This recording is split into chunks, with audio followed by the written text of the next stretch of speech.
Welcome to week one of your capstone project. This week we'll discuss what is brand identity. What we'll look at is brand identity, brand strategies, the design brief, developing a name and tagline, what makes a brand last, and brand marks. What is brand identity? Well, branding is the basis of all marketing strategies associated with a company. A brand is a combination of attributes communicated through a name or a symbol that influences a thought process in the mind of an audience and creates value. We look to branding to making a connection or to make a connection with the audience.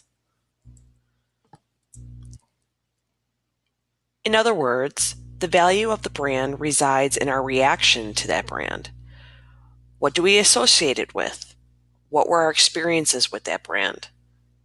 Brands can be a part of products or services or a business. An example would be Coca-Cola. Coca-Cola has become a cliche of brand management. Before branding or even management emerged as a discipline, the Atlanta-based company was already spending over $11,000 on mass advertising campaigns as early as 1892. Its trademark was officially filed in the U.S. that year and has consistently been displayed with the same script to this day. Over time, it has also associated its brand with a bright red color, the hourglass-shaped bottle from 1915, and in 1970, the ribbon logo.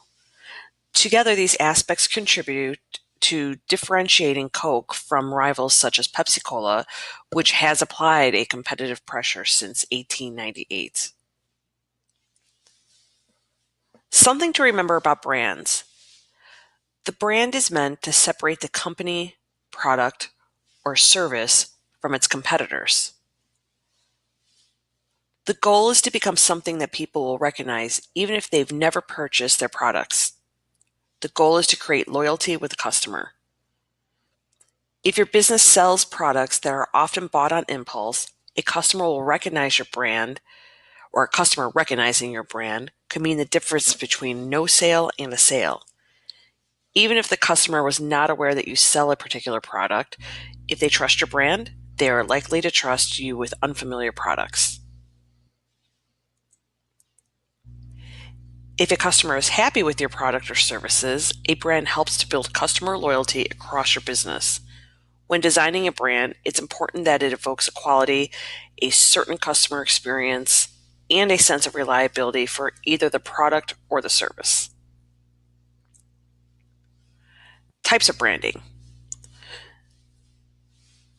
In addition to the traditional form of simple branding a company, there are 5 types of branding: co-branding, digital branding, personal branding, cause branding, and country branding.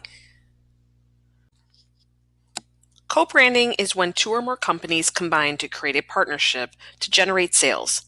For example, Nike and Apple or Nike and the iPod join to create the Sport Pack. Digital branding is any web, social media, or search engine optimization that is driving commerce on the web. For example, sites like Facebook allow companies a place to advertise and gain a broader audience based on certain demographics.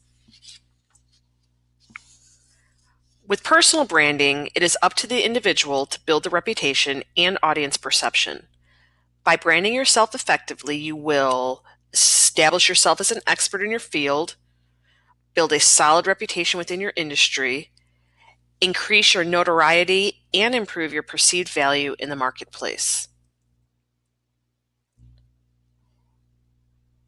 Cause branding is a business strategy that helps an organization stand for a social issue or issues to gain significant bottom line and social impacts while making an emotional and relevant connection to stakeholders. Here's an example: PNC's Bank Grow Up Great. This cause branding not only puts companies in a good light with their customers, investors, etc., but it also shows that the company has intentions and interests outside of making a profit. It is believed that cause branding is one way to show a company's social consciousness.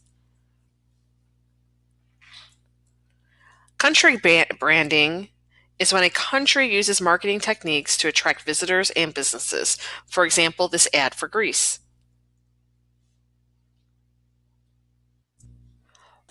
Why do we brand?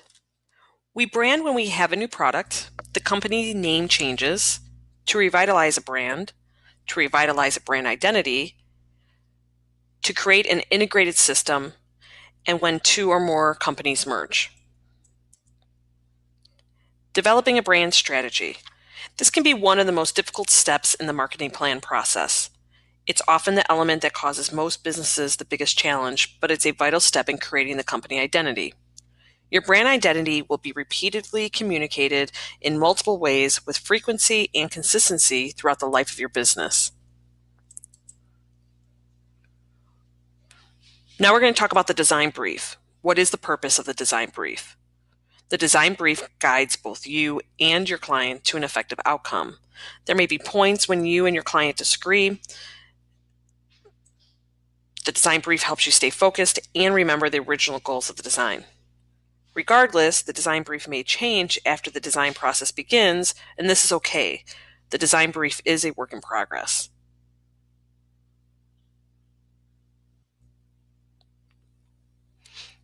It is also there to establish guidelines and help you establish goals and parameters before you begin. Remember, the design brief takes research, communication, and patience. Often doing market studies, asking your client tough questions, and conducting research on that actual industry are key to the success of a design brief. Without this, then you are often guessing and flying blind. This is a big risk to take for the company, your reputation, and the amount of money the mistakes can cost. They can be costly.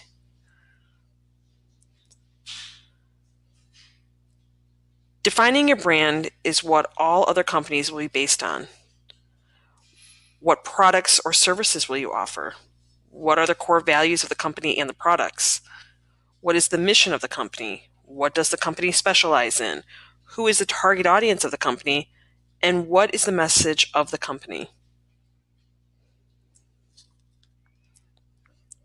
For help with this part of the assignment, see the design brief template. The bottom line is you want to know your intentions for your company better than anybody else. Determining these things will greatly help you to create the visuals and overall design direction.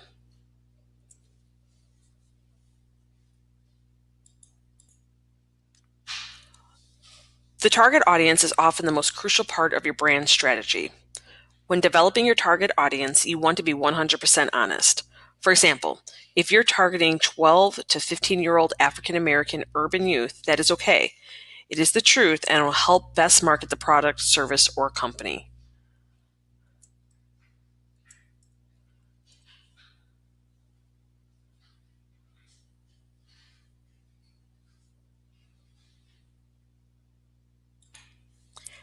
Ask yourself, whom are you talking to? How old are they? What gender are they? Where do they live? What is their income? What do they do for a living? What is their lifestyle like? What motivates them? What is the size of your target audience, and how do they like to spend their spare time? What is their family structure, number of children, extended family, etc.? Now let's discuss name development. The name of your brand is something that remains ever constant. The brand position might change or the logo modernized, but barring a merger or acquisition of some sort, the name will always remain the same. The brand name goes beyond a mere reference point and becomes something that consumers consider memorable. For example, X sounds perfect for me. The brand name must be appropriate for the brand, appeal to the target market, and capture the essence of the company or service. Now, how do you develop the name? Ask yourself the following questions. Describe the product or company. Ask what makes it unique or different. Why is it needed? Is the name going to be descriptive, inspirational, emotive, or abstract? Consider any trademark, URL, or language issues. The name can be descriptive, inspirational, emotive, or abstract. A description name says what the product or company does. An inspirational name focuses on what the company wants to achieve or evoke. An emotive name suggests the impact that the company or product will have. An abstract name has no connection to the product or service and can be made. Here's an example. Descriptive, Delta Airlines. Inspirational, One World. Emotive, Yahoo. And abstract, Starbucks.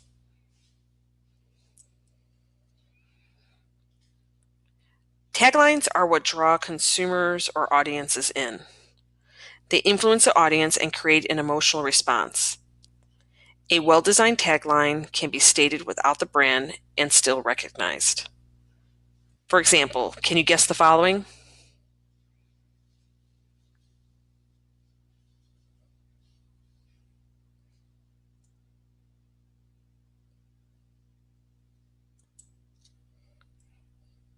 A great tagline is one of the most inexpensive forms of marketing. A well-developed tagline makes the product or service easier to remember, more relatable, and stand out from the competition. A good tagline should be short and easy to remember, states what is special about the company or service, it states what you want customers to remember or feel about the company, the product, or service, and it can be used over and over.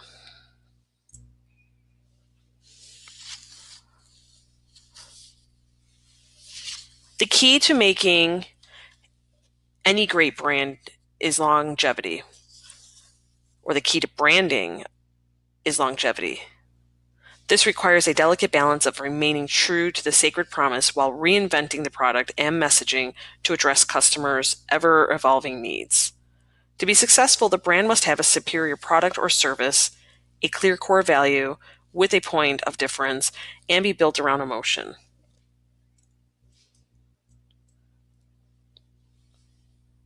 Here are some brands that have lasted.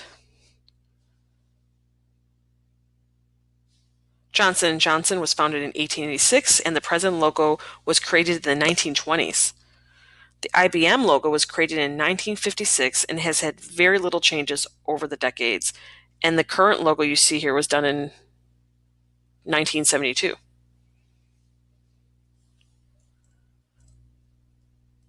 The Coca-Cola logo was created in 1886 and has not changed since. You'll see some slight changes, but the cursive writing, the look of it, the style of it is the same. The Quaker logo has been slightly modified over the years, but the modern logo was created in 1986.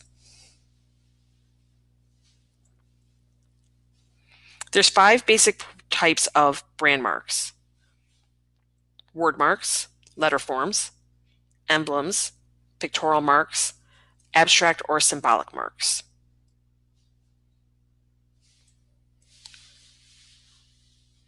Word marks, or in other words, a logotype, are text-only typographic treatments of the brand's identity.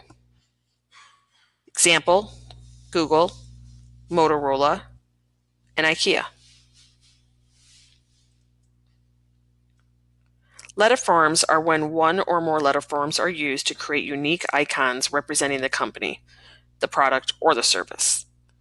Examples are companies IBM, HP. An emblem serves to symbolize brand identity through a visual figure other than the brand name. Car companies are probably the most famous for using emblematic logos, but there are others too. Here are some examples of the car companies.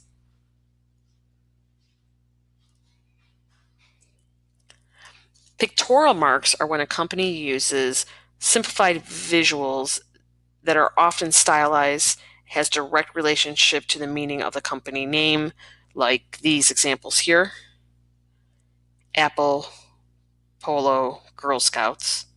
and they're often very recognizable.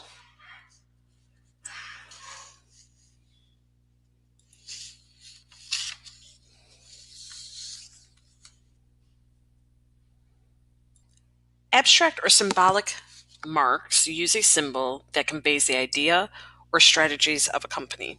For example, Target or Chase.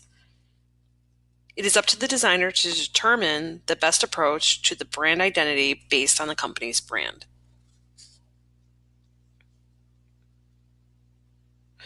These type of brand marks can also be the most fun in nature to design.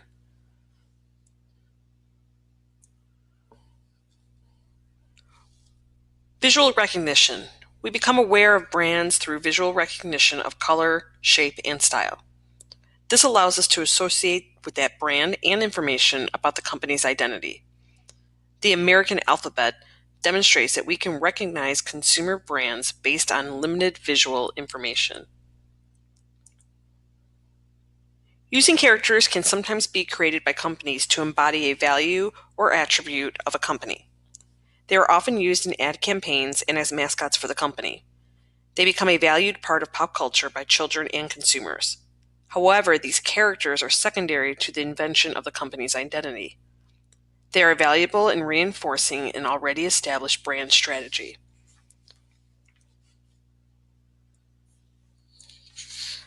The bottom line is we want our identities to be successful and remembered for years to come. Here are ways in which we can do that. Keep it simple. A simple logo becomes an icon. Thus the saying, the simple solution is always the best solution. Make it relevant. The logo must fall in line with the company's goals, mission, and ideals. Regardless of how creative a logo is, it does not do all of these things. If it does not do all of these things, there is no point. Incorporate tradition. Be wary of trends because you want a logo that will stand the test of time regardless of which way the wind blows. Failure to do so can result in significant financial concerns later. Aim for distinction. You want the logo to be recognizable. So recognizable that if a consumer saw the shape or a glimpse of it, you would recognize the company. Commit to memory. We often only get a few seconds to view a logo. You want your logo to be so recognizable that a few seconds is all it takes. Think small. Big or small, you want your logo to work well at all sizes. The smallest a logo might go is 1 inch. It might also be sized up, but to be able to size it down to that 1 inch, that way you don't lose any detail or integrity, you want to make sure that you consider the elements that are part of that logo. Focus on one thing. Make sure your design has one feature to make it stand out. Just one, not 2 or 3, or so on. What was covered this week? This week we discussed what is a brand identity. We looked at what a brand, branding, and brand identity is and defined that. We looked at brand strategies, the design brief. We looked at developing a name and tagline, what makes a brand last, and finally we looked at brand marks.